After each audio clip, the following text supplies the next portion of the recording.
Il y a plusieurs choses qu'il faut apprendre dès le plus jeune âge à tous les enfants. C'est que peu importe nos origines sociales, raciales, géographiques, peu importe, on peut faire le métier qu'on a envie de faire. Ça permet aux enfants de se dire, ben tiens, c'est pas parce que t'es une femme que tu peux pas être avocate, c'est pas parce que t'es une femme que tu peux pas être routier ou ingénieur ou travailler dans le bâtiment, c'est pas parce que t'es noire que tu peux pas faire de longues études.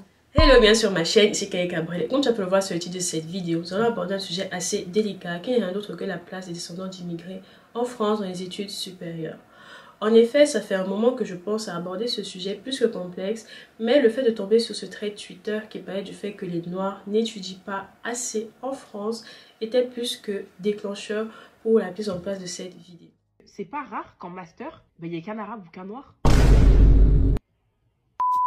Alors que c'est des lieux qui sont censés, entre guillemets, être pour nous. Les longues études, ça garantit absolument pas une réussite. C'est vrai. Mais déjà, dites-vous que si les longues études ne garantissent pas une réussite, si vous n'avez aucun diplôme, bah ça garantit encore moins de réussite. La garantie de réussite, elle est encore plus petite. En plus, ce que je comprends pas, c'est que vous voyez, quitte à pas faire des études, à côté, on peut faire autre chose, ou dans sa vie, on peut essayer de monter un business ou quelque chose. Mais il y en a plein, vous faites rien du tout.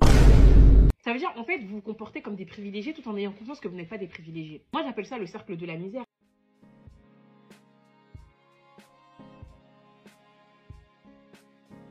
Nous allons donc aborder des sujets assez délicats tels que l'immigration, les inégalités des chances, les ascensions sociales et pourquoi pas aussi les discriminations positives qui mènent donc à, on va dire, un schéma de manque d'ambition et de réussite dans les populations immigrées en France.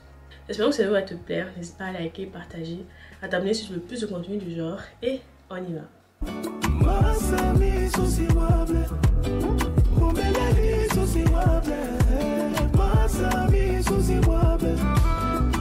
Alors, comme j'ai pu dire dans l'introduction, ce sujet est assez délicat.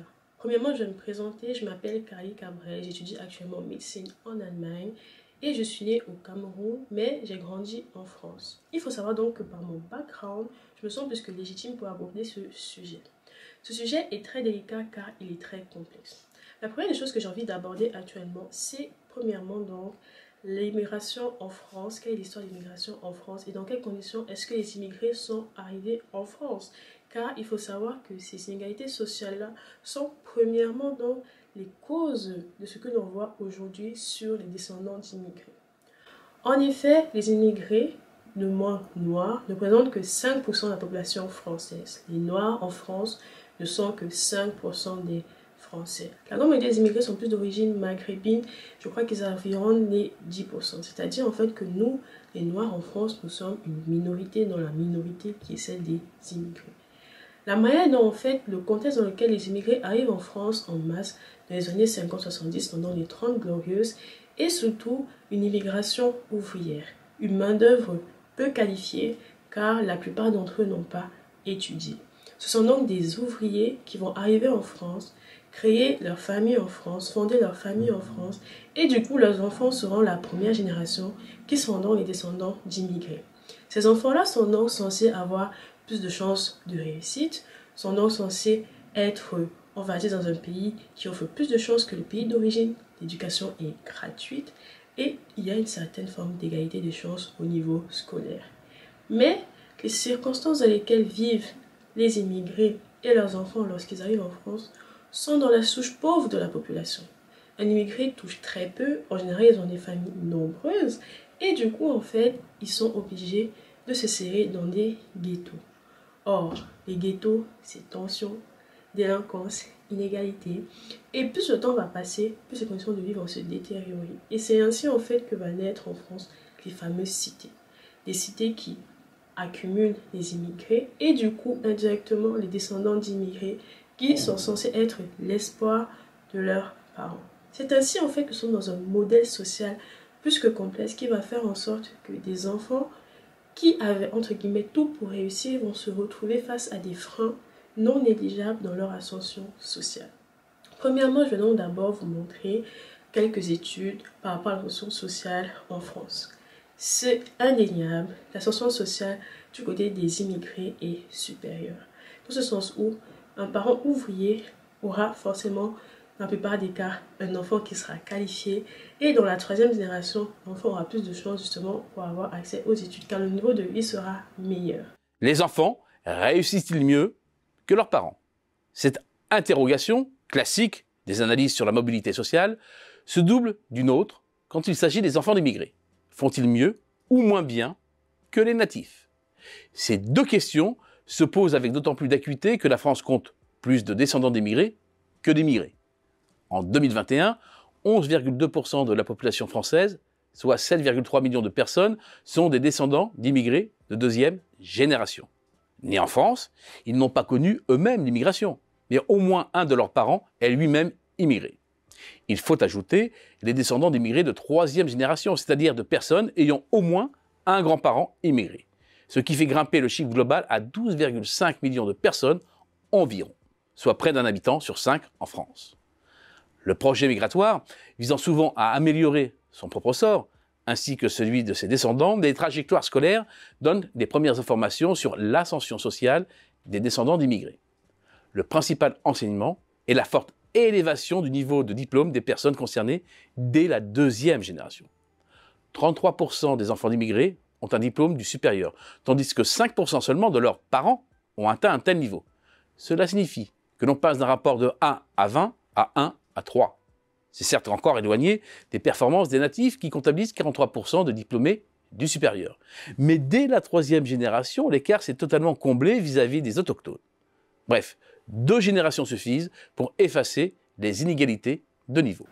Mais cela prend du temps. Et en fait, ce qui est un peu pervers dans toute cette histoire par rapport aux Noirs qui n'étudient pas, c'est qu'en fait, on veut vraiment, premièrement, prôner le fait que en tant que Noir, on est obligé de réussir, on est obligé d'être ingénieur, d'être médecin. Or, ce n'est pas comme ça que ça fonctionne.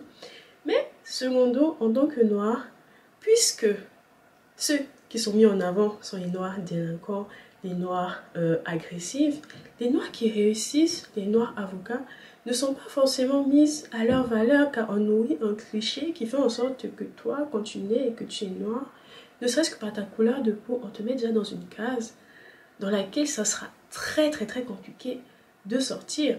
Et c'est quelque chose qui est indéniable. Franchement, lorsqu'on voit des enfants qui sont dans des cités, qui insultent, ils représentent juste en fait leur quotidien, car ils sont entourés de délinquants, ils sont entourés de certaines insécurités qui font en sorte en fait qu'ils sont plus ou moins livrés à eux-mêmes. Mais les cités ne représentent pas tous les Noirs de la France. Certes, les enfants de cité ont donc cette inégalité-là qui fait en sorte que, de par la détérioration du niveau de vie, de par la négligence, de par aussi du coup le manque d'éducation de leurs parents, qui font en sorte que les parents sont là pour motiver les enfants pour qu'ils réussissent, parce qu'ils savent que c'est à travers les diplômes qu'ils ont plus de chances de réussir. C'est les diplômes qui vont ouvrir des portes dans un pays où ils ne sont pas premièrement les bienvenus, car ils sont une minorité et qui ne sont pas forcément les premiers choisis. On dit toujours que le Noir doit travailler 10 fois plus que l'autre pour s'en sortir.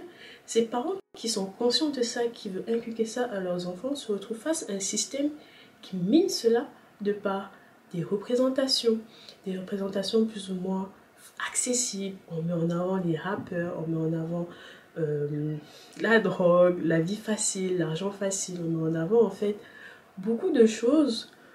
On fabrique en fait de certaine manière des idéaux, des moyens d'accessibilité qui fait en fait que l'enfant lui-même se limite déjà dès le plus jeune âge. On a un vrai déficit de représentation dans l'espace public, etc. Mais au sein même des communautés noires, on a également un déficit en matière de récits personnels et intimes et quant à la diversité de ces récits et quant aux 1001 manières d'être noir. Un jeune de 13 ans qui va aller voir la conseillère d'orientation et qui va lui dire qu'il aimerait être astronaute, qu'il aimerait être médecin, qu'il aimerait être avocat, dans une cité ne sera pas conseillé de la même manière qu'un autre qui est dans une école prestigieuse.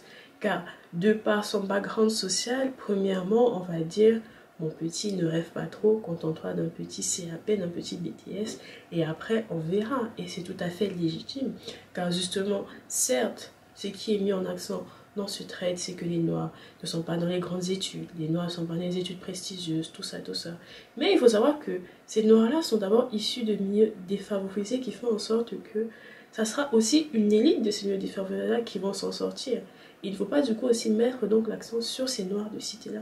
C'est ça le danger dans ce qui est dit dans ces différentes interventions, parce que du coup, le Noir qui n'est pas de cité, mais qui n'est pas non plus issu d'une élite, on va dire, se sent en fait comme piégé dans ce sens. Moi qui n'ai pas forcément une grande ambition, moi qui n'ai pas forcément envie de devenir président demain, d'être médecin, j'ai juste envie de vivre ma vie comme je veux.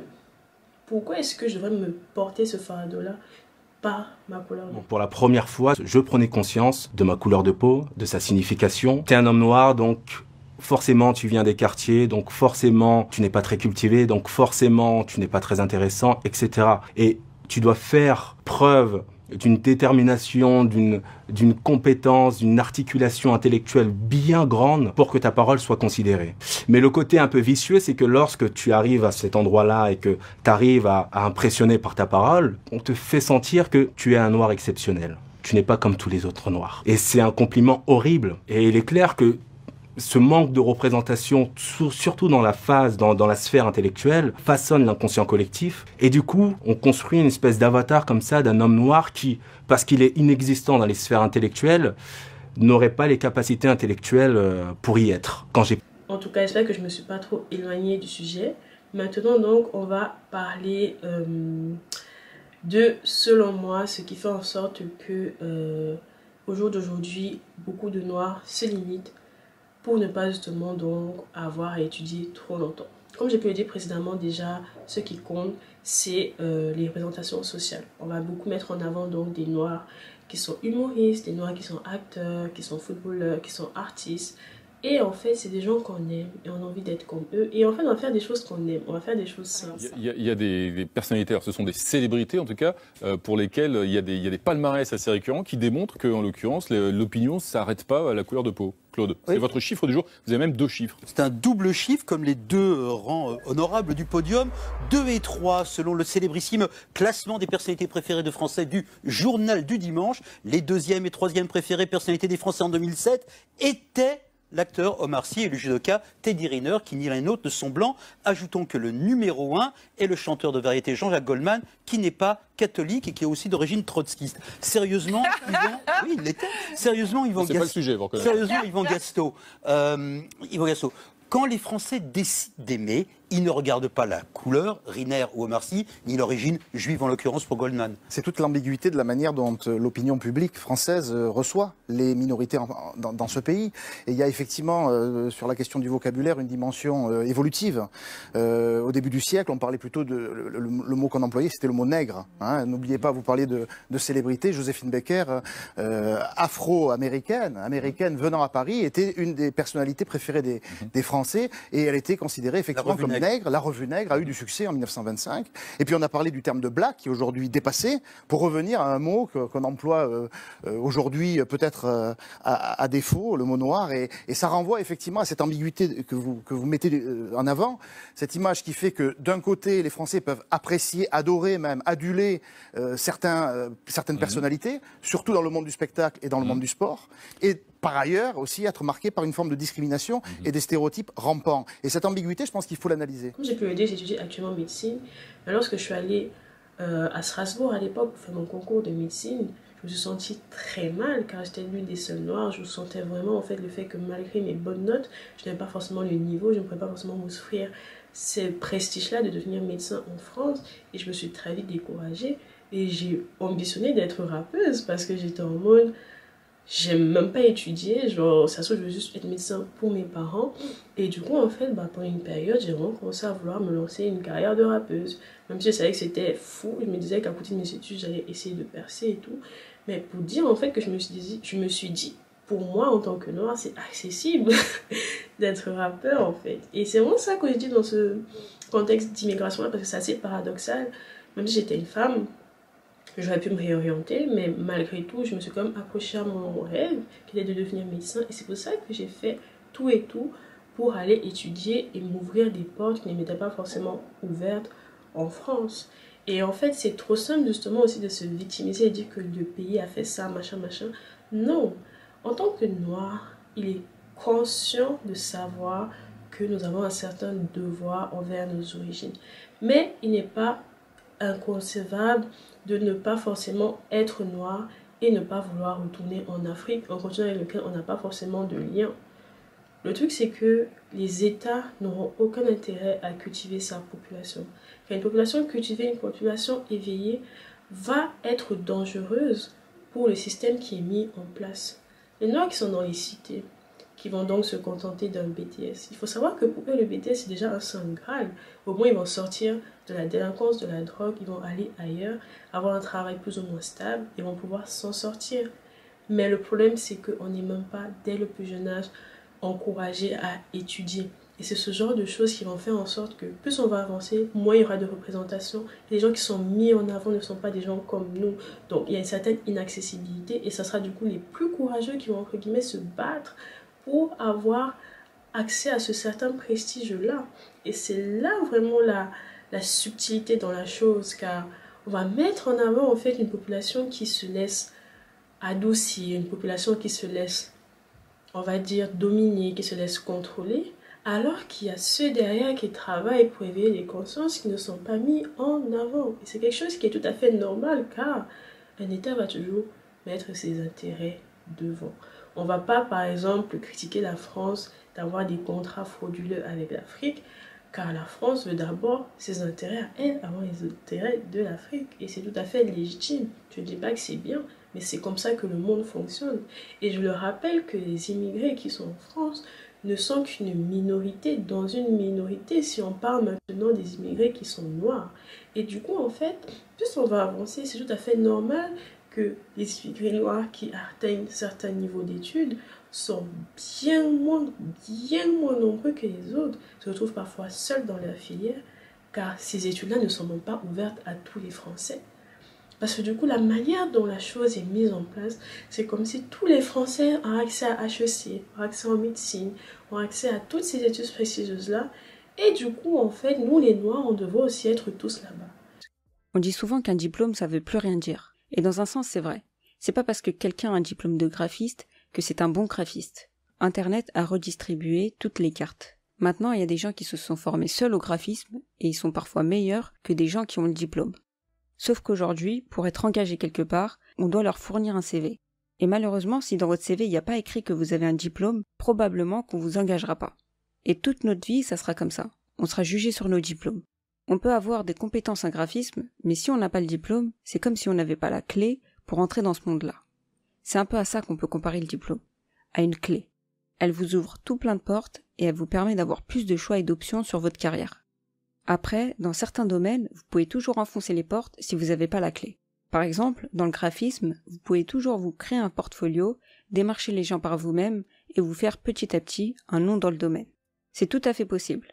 Ça vous demandera juste beaucoup plus d'efforts. Le noir, lui, de par son histoire, de par son passé, a ce devoir de s'en sortir, de se battre, de réussir. Mais il ne faut pas condamner ceux qui veulent juste avoir une vie pépère, tranquille, parce que ils ne voient pas forcément l'intérêt de se battre, vu qu'ils ont une vie tranquille. Quelqu'un qui est célibataire, qui fait sa formation, qui gagne ses 2000 € le mois, qui n'a pas besoin d'aller dealer, risquer sa vie, qui a ses amis, sa vie tranquille, lui, on va dire, il se conforte, mais c'est tout à fait légitime. Il veut avoir une vie tranquille. Et c'est ça la subtilité. On ne voulait pas voir des Noirs qui se contentent du minimum. On voulait voir des Noirs qui se battent parce que oui, le peuple noir a été. Mais franchement, laissez les gens vivre leur vie en fait. Et c'est un peu délicat de venir prendre des gens de haut en les disant que parce qu'ils n'ont pas étudié, ils sont voués à l'échec. Non. Le danger dans nos cités actuelles, c'est de nourrir la violence, la délinquance, le manque de respect et le manque d'ambition. Mais ces Noirs qui sont arrivés, on peut les prendre comme une population à part. Il y a ceux qui veulent réussir, ceux qui se contentent du minimum, et ceux qui s'en foutent et qui se détruisent, on va dire. Mais comme dans toute population, ces Noirs-là ne sont pas les Noirs qui sont censés être l'élite. Et même, justement, si on revient sur le thème des immigrations, les histoires migratoires de la France, Les immigrés qui quittent l'Afrique pour venir en France et qui viennent plus ou moins prendre de haut les Africains qui sont nés en France, enfin les descendants d'immigrés africains qui sont nés en France, en se disant mais vous avez tout pour réussir, pourquoi vous n'êtes pas tous ingénieurs, pourquoi est-ce que justement nous Africains qui sont nés en Afrique, nous arrivons en France? Mais lorsqu'on regarde bien le background de ces personnes-là qui immigrent, la plupart sont issus de lycées français, d'écoles prestigieuses dans le pays d'origine. La plupart sont issus justement d'une certaine classe sociale dans le pays d'origine qui les favorise bien plus que les descendants d'immigrés qui étaient dans la souche pauvre de la population. Et c'est ça la nuance à faire. Le trade était très intéressant, mais j'ai trouvé ça quand même un peu abusé de mélanger tout et n'importe quoi. Les Africains, la plupart, qui arrivent à avoir un visa pour venir étudier à l'étranger, la plupart sont issus quand même d'une certaine classe sociale aisée dans un pays d'origine. Je vais dire au Cameroun parce que bref, c'est un pays que je maîtrise, vu que c'est un pays d'origine, mais beaucoup de gens que j'ai eu à rencontrer n'étaient pas dans des écoles de quartier, ils étaient quand même, on va dire, dans déjà un certain niveau de vie plus que moyen, alors que les descendants d'immigrés font plus partie de la couche pauvre qu'autre chose. Et du coup, en fait, lorsqu'on compare cela, on se rend juste compte que on veut mélanger, on veut créer en fait un noir idéal, un noir parfait qui serait censé être l'élite qu'on veut, mais le noir est un humain comme les autres, le noir est juste normal, juste qu'il y a ces inégalités-là qui existent, certes, mais accentuer la couleur de peau va plus mener à une certaine forme de victimisation qui va faire en sorte que les centres d'intérêt ne seront plus les mêmes. Pourquoi se battre pour que tous les Noirs qui sont ici rentrent en Afrique alors qu'ils ne connaissent rien de l'Afrique? La plupart des Noirs ne sont noirs que sur les réseaux sociaux, ils mettent leur drapeau d'origine et c'est tout. Ils sont africains pendant la CAN et c'est tout. Mais ils ne connaissent pas l'histoire de leur pays d'origine. Et moi, la première, je ne connaissais pas l'histoire de mon pays. C'est ces dernières années que j'ai commencé à faire une démarche de recherche pour connaître l'histoire de mon pays qui est le Cameroun et réaliser en fait, m'ouvrir sur les possibilités et les réalités en fait de l'histoire de mon pays qui font en sorte que mon pays est dans cette situation-là actuellement. Mais beaucoup de personnes d'origine camerounaise en France ne savent pas qu'il y a eu une guerre entre la France et le Cameroun, ne savent pas que les contrats entre la France et le Cameroun ne sont pas forcément égaux, ne connaissent pas l'ampleur et la signification de la France-Afrique, ne savent pas ce qui se passe en Afrique. La plupart ne savent pas. Et c'est parce qu'ils ne sont pas connectés à l'Afrique. Et du coup, en fait, ces immigrés noirs-là, il faut un peu les voir comme des noirs, ne serait-ce que par leur peau, qui ont grandi dans un contexte social différent du nôtre, qui est celui des Africains. Parce qu'il faut quand même aussi oublier que moi, je suis quand même un peu diluée, car j'ai aussi un peu grandi en Afrique jusqu'à mes 10 ans, ce qui fait en sorte que dès mon plus jeune âge, je nourrissais déjà cette aspiration élitiste. J'ai aussi eu la chance d'être dans une famille qui était plus ou moins cultivée. Et c'est comme ça, en fait, que lorsque j'arrive en France, mes parents qui ont conscience de ces inégalités sociales en France font tout pour que je ne me mélange pas, entre guillemets, avec la masse populaire des quartiers qui tend, en fait, à diminuer le niveau d'ambition des Noirs. Beaucoup de filles qui peuvent faire de grandes études vont se contenter de faire des formations parce que tout le monde le fait et elles sont jeunes, elles profitent de leur vie, il y a les réseaux et tout ça. Et elles ont pleinement le droit de le faire. D'où vient donc le problème? Parce que le système en France, c'est quand même un système élitiste. Ça veut dire que la France est un système dans lequel on reproduit les élites. La France a des écoles de prestige dans lesquelles on sait que quand tu passes par cette école-là, tu vas réussir. Polytechnique, l'ENA, ainsi de suite. Le SCP. Le SCP, ces grandes écoles de commerce et autres. Ce qui n'est pas le cas dans le système anglo-saxon, dans lequel les gens peuvent sortir d'un peu partout et réussir quand même. En France, c'est très élitiste. Ça veut dire que si tu veux faire partie de l'élite française, il faut que tu entres dans ces écoles. Déjà. Tu peux pas dire, je vais craquer le système au quartier. Non. tu peux pas devenir énarque si tu passes pas par l'ENA. La question que je veux poser, c'est déjà, pourquoi donc davantage de jeunes nés en France, grandis ici, comme toi, ne vont pas frapper à la porte? Toi, par exemple, tu es comptable. Pourquoi tu n'es pas expert comptable? Ok. Parce que moi... Pourquoi tu te Bien sûr. limites à, je ne sais pas, bac plus combien? Ça fait, tu t'es arrêté à quel niveau? À bac plus 2. Pourquoi tu te limites à bac plus 2 alors que tu peux aller à bac plus 5, à bac plus 8 pour avoir ton expertise? C'est une excellente question parce que du coup... Est-ce que tu es ambitieux? Bien sûr que je suis ambitieux et je vais le prouver. Et du coup, je vais parler de moi. Parce que du coup, là, c'est le sujet. C'est la parenthèse. Quand j'arrive en France à 9 ans, ma réalité, je tombe directement dans une cité. Je l'ai pas choisi. Moi, les parents, maman, papa, ils travaillent. Ils n'ont pas le temps de dire fais ci, fais pas ci. Bien sûr, parfois quand tu fais des bêtises, eux, ils te disent quoi? La règle, et je pense que beaucoup d'entre eux vont se reconnaître. Et le jour où j'entends une bêtise qui vient dans mes oreilles, là, ça va être chaud pour toi à la maison. Du coup, toi, tu te dis quoi? Je peux faire plein de bêtises, il faut juste pas que mes parents, ils savent. Donc forcément, tu rentres dans une réalité qui est différente de ce que tu as connu au pays, etc. Puisque du coup, au pays, c'était super dur. Un enfant, un adolescent, quand il arrive en France, il voit comment c'est laxiste comme ça, il dit, mais c'est ça la vraie liberté en vrai. Ça, je suis d'accord. Maintenant, une personne qui est excellente, une personne excellente, pardon, peu importe là où il est, il sera excellent. Moi, j'étais excellent depuis que je suis sorti dans le ventre de ma mère. Donc, ce qui veut dire que quand je suis arrivé en France dans une cité, de toute ma vie, et ça a toujours paru arrogant quand je le disais, je me vois pas vivre dans une cité. Parce que moi, avec ma personne, ça me correspond pas. Moi, je vois bien au-delà de cela. Donc, ce qui veut dire que j'ai dû aller au collège comme tout le monde à la cité, etc. Mais au lycée, en France, c'est par secteur. Par exemple, j'habitais à telle adresse. Forcément, on va dans les lycées qui sont autour de là où tu habites. J'ai réussi à craquer le système en disant que je veux aller dans un lycée qui est loin de chez moi, qui était à 1 heure de chez moi. Imaginez-vous, je sors du collège qui était à 5 minutes de chez moi. Je vais au lycée qui est à 1 heure de chez moi, où je connais personne. Je peux pas être influencé par les gens de la cité. Je peux pas être tenté de vendre de la drogue. Je peux pas être tenté de faire quoi que ce soit parce que du coup, je vais à un endroit où je connais personne. Parce que ça, c'était ta décision. C'est ma décision personnelle. Mais j'avais pas de personne, ni de tonton, j'avais pas d'un mentor qui me disait, tiens, fais ci, fais ça. C'était à moi, ma personne, de le faire. Mais ça, c'est parce que dès le départ, j'ai toujours eu cette mentalité d'excellence, d'ambition. Bon, comme dit, j'ai pas envie de m'éterniser sur la problématique. Ceci n'est juste que mon avis. Mais je pense qu'il est donc du coup essentiel de montrer aux jeunes qu'ils ont en fait, malgré leur couleur de peau, beaucoup plus de possibilités d'avenir et qui devraient donc avoir plus d'ambition. Cela passe par l'éducation, la mise en avant d'intellectuels pour en fait justement mettre un projet en place où les Noirs se retrouveront enfin à leur place.